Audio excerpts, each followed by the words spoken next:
In the spring of 2020, in a vast windowless building the size of 20 football fields on the plains outside Des Moines, Iowa, one of the largest supercomputers ever built crackled to life. The supercomputer was made up of rack upon rack of specialized computer chips, a kind originally developed to handle the intensive work of rendering graphics in video games. More than 10,000 of the chips were yoked together, connecting with high-speed fiber optic cabling. The data center belonged to Microsoft, and it cost hundreds of millions of dollars to construct. But the supercomputer was designed to serve the needs of a small startup from San Francisco that, at the time, few people outside the niche computer science field known as artificial intelligence had ever heard of. It was called OpenAI.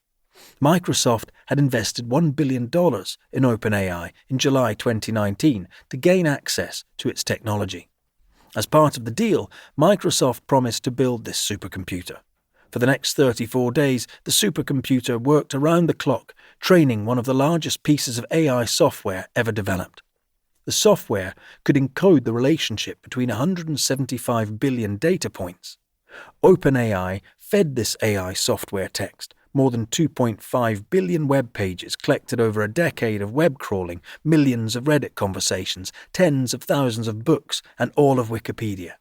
The software's objective was to create a map of the relationships between all of the words in that vast data set. This statistical map would allow it to take any arbitrary text sequence and predict the next most likely word.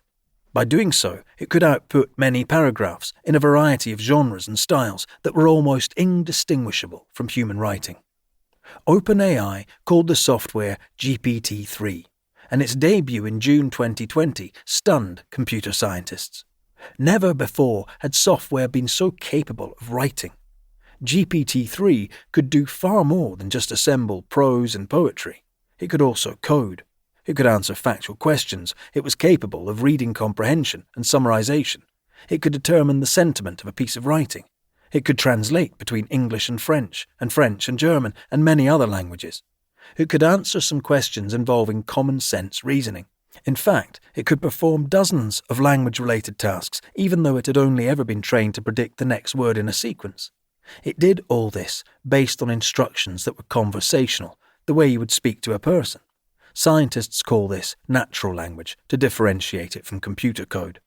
The potential of GPT-3 convinced Satya Nadella, Microsoft's chief executive, to quietly double and then triple his initial $1 billion investment in the small San Francisco AI lab. GPT-3 would, in turn, lead 2 years later to ChatGPT.